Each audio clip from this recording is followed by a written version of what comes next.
What's up, PvP Poppers? This is Crustle by the Numbers, and this is Jordy Pop 83 coming at you with another By the Numbers episode. Sorry it has been so long since my last one. I have been all over the place in life, but let's get just concentrated on the episode, right? So a little bit of news. St. Louis Battle Tower and Safari Zone has been canceled, unfortunately. They are still doing like a side tournament out there with Quinby, but I think it's safest to probably just sit this one out, right? You don't want to get coronavirus for your birthday. But yeah, we're going to get into Crustle by the Numbers.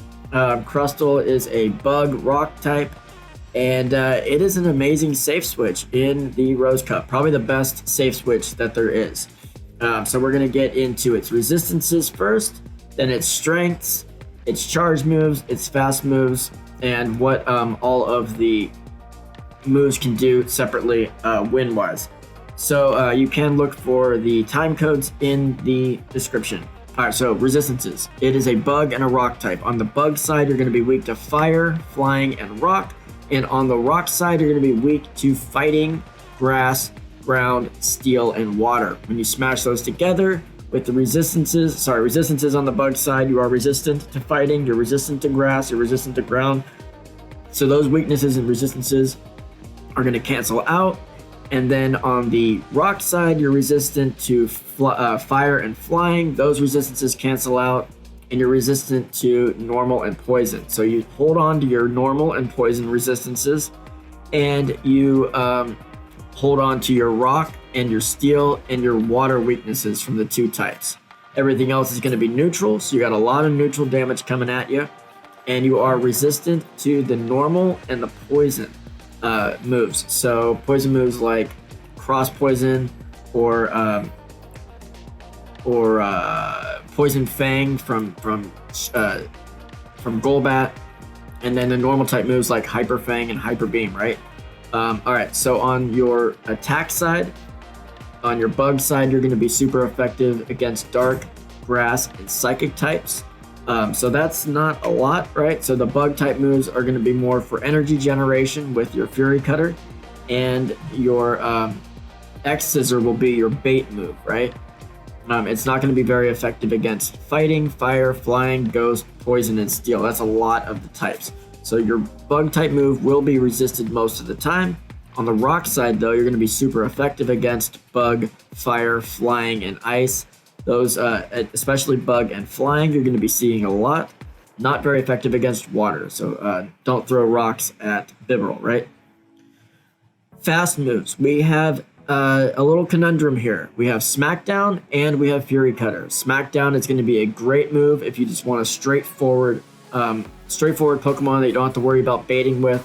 But Smackdown is going to be a 3-turn, 4 damage per turn, 2.66 energy per turn. So you're going to be having 12 damage and 8 energy per Smackdown. Fury Cutter is a 2-4-1. 2 damage, 4 energy, 1 turn. On your charge moves, you have X-Scissor. That'll be your bait move. 35 energy, 45 damage, 1.28 damage per energy. But like I said, most of the time it will be resisted against a lot of the meta. And then you have your Rock Slide. Rock Slide is a 45 energy, 80 damage, 1.77 hard-hitting move. And then you also have Rock Blast, but I don't recommend Rock Blast because it's just not worth it. You have much better damage per energy with your Rock Slide for only 5 more energy. You already have a bait move, so you don't really need Rock Blast. So we're going to go with, you can either pick Smackdown, so straight Smackdown will give you these wins: Galvantula, Pidgeot, Golbat, Crustle. So the Fury Cutter Crustle you're going to be able to beat with the Smackdown Crustle. And you can beat it with straight Smackdown too. And then you have Haunter, Skuntank, Alolan Muck, and Piloswine. So these are all going to be just straight Smackdown, no other move, in the 1-1 shield scenario based off of rank 500 Pokemon. So like as I say on the disclaimer on the bottom here, if you wanted to get into the weeds a little more, go ahead and go on pvpoke.com to get further clarity on these matchups. But you do have viability with Fury Cutter, which we're going to get into in a minute, right?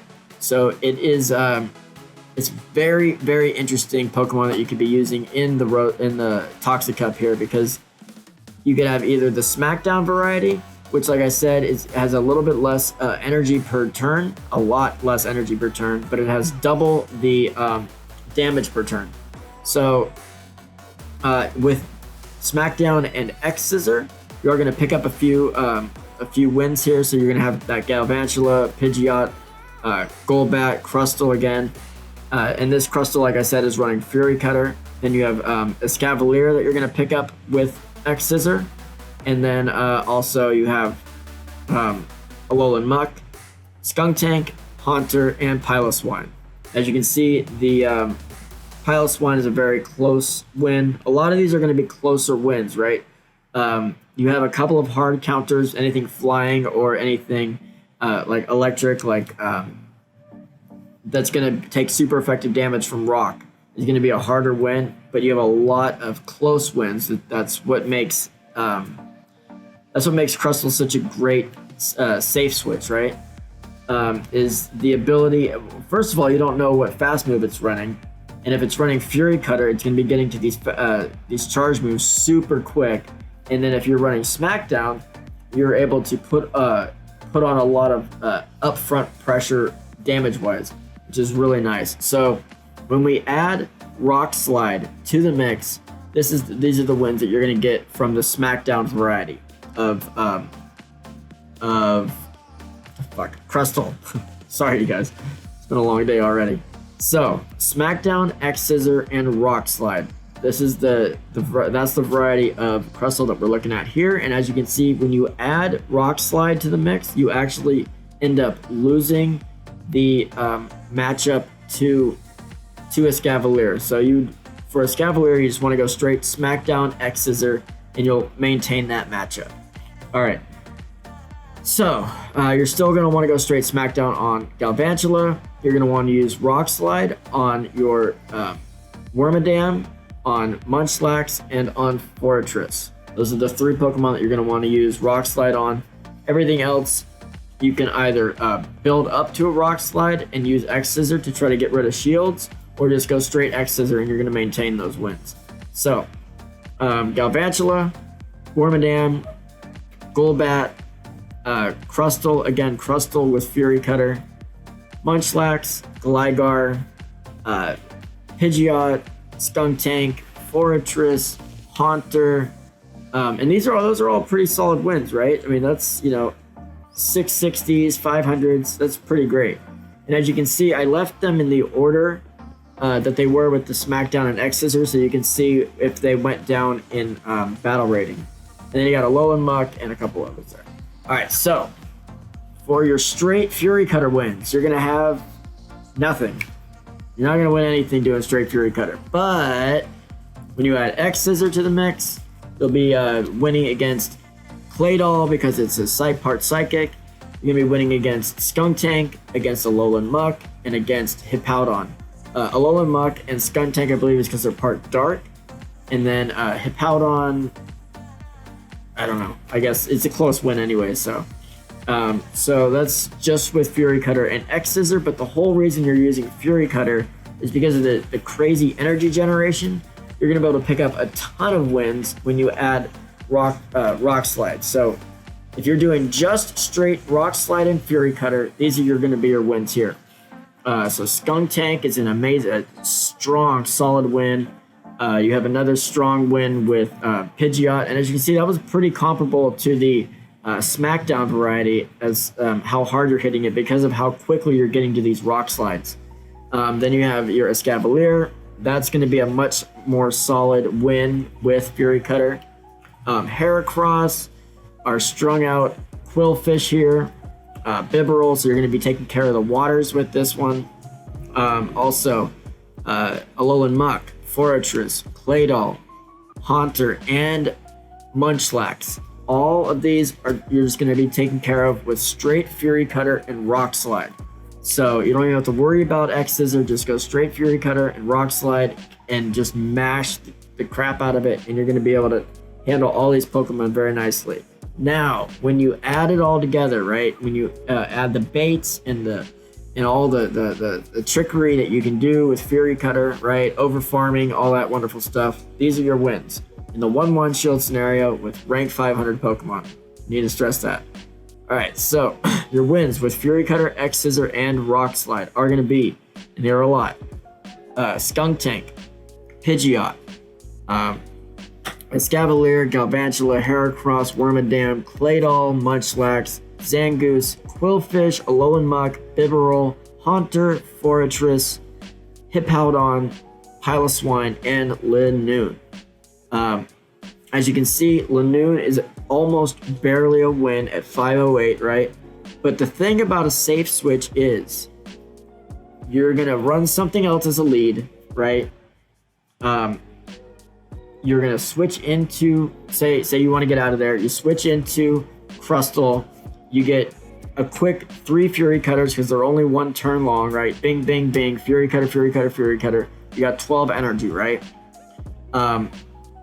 And then they switch out if they're quick, right? If they're not quick, you may even get another Fury Cutter in. But they switch out, right? And they bring something else in. Now you have an energy lead. And a Crustle with an energy lead is even more dangerous. It turns into a smorgasbord of just Smackdown. So you're able to actually beat the Smackdown variety, I believe that is, of Crustle. Then you maintain your amazing win against Pidgeot. You destroy Skunk Tank. You destroy Zangoose, Haunter, Galvantula, Escavalier, Heracross, Drapion, Wormadam, Claydol, Scizor, Munchlax. I probably should have put this guy on my team. I forgot to put him. Gligar, Quillfish, Forretress, Alolan Muck, Bibarel, Piloswine, Linoone, Hippowdon, Flygon, and Golbat. That is a lot, folks. That's, I believe, 23 wins and 80% win rate against the concentrated meta. That's really quite insane, and I have not seen anything beat that in the 1-1 shield scenario, obviously, the whole time I've been looking. Now, that really is an amazing win scenario, right? But, you know, anything you don't see there, you got to look out for, right? So definitely go on pvpoke.com and check out your losses, check out any of the little things that you can think of that I might not be showing you here. But I am showing you that Crustle is pretty awesome. Fury Cutter allows it to really shine, allows it to really get to those charge moves super quick. And so what we're going to do now is we're going to get into some battles here. And we're going to do them by the number style, of course. And these battles are going to be against my buddy, I'll show to Jason. And so let's get it. All right, so we got Golbat versus Unfezant. And you're thinking, Unfezant, what in the world?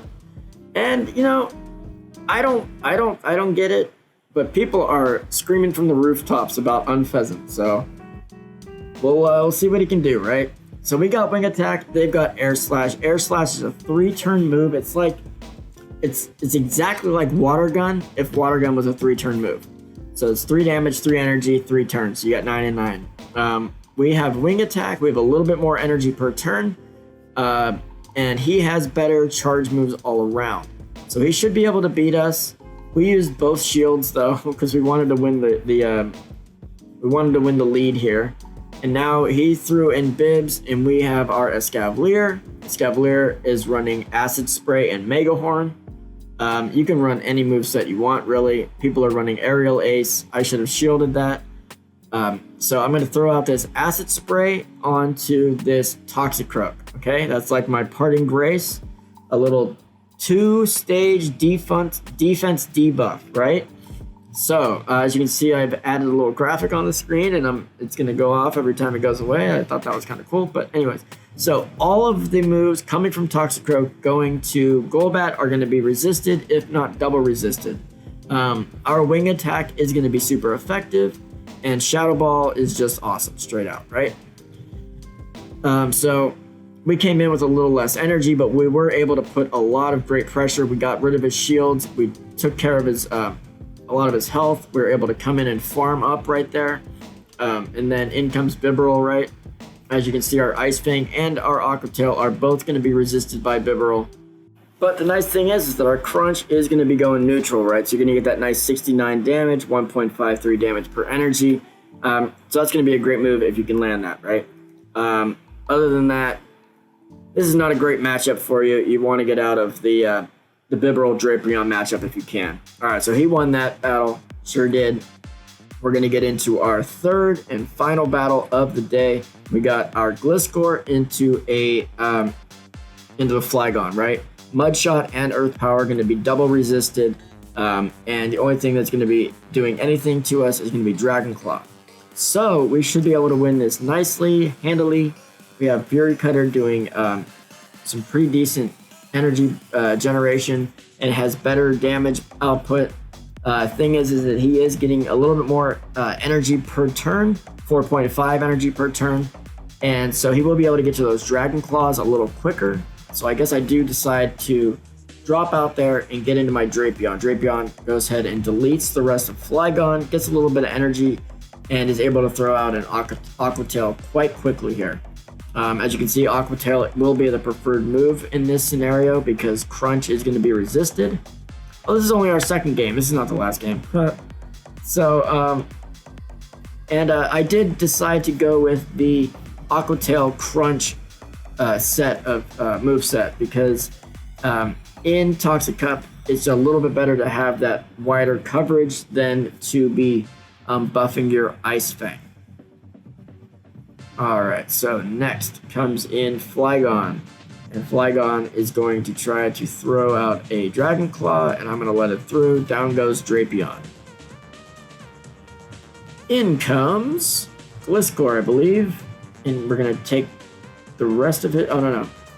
Yeah, we're going to take the rest of his energy. So he had 2 Dragon Claws saved up and switched him out with 1 HP left and was able to use both of them. That was pretty amazing there. So, out goes the Night Slash, not very effective because he is part dark as well.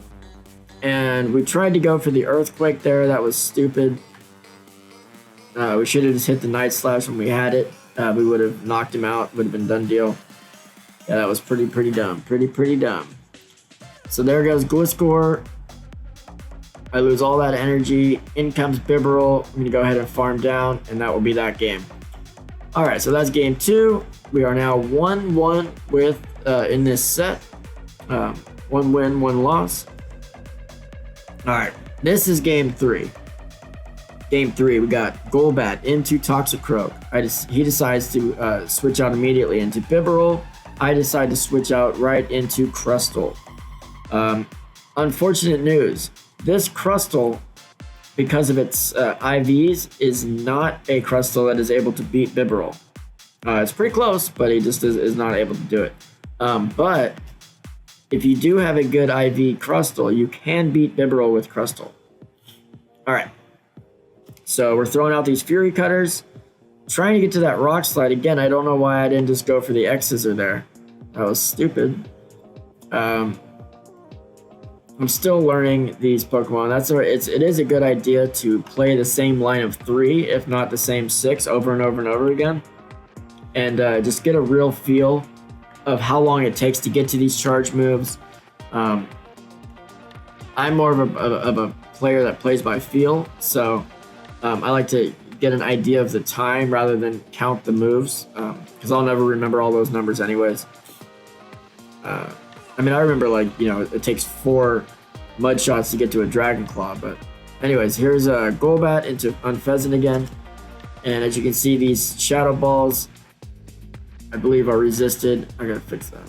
And this Hyper Beam that could come out of Unfezant is insane. At 80 damage, though, it would take 10 Air Slashes to get to it. Oh, 9 Air Slashes to get to it. And that would take a total of 27 turns. That's a lot. That's 13 and a half seconds. All right, now we got Drapion into Toxicroak. Drapion is, as you can see, doing neutral damage. Those mud bombs are going to hurt massively, and that's why he gets to take that game. I appreciate you guys watching this episode. I got more episodes coming. We got one on Ludicolo coming in the next, probably by next week. But I think I'm going to start doing more just battles by the number style. All right, give me a like, subscribe, comment below, please. Tell me what you liked and what you didn't like, and I will see you on the next one.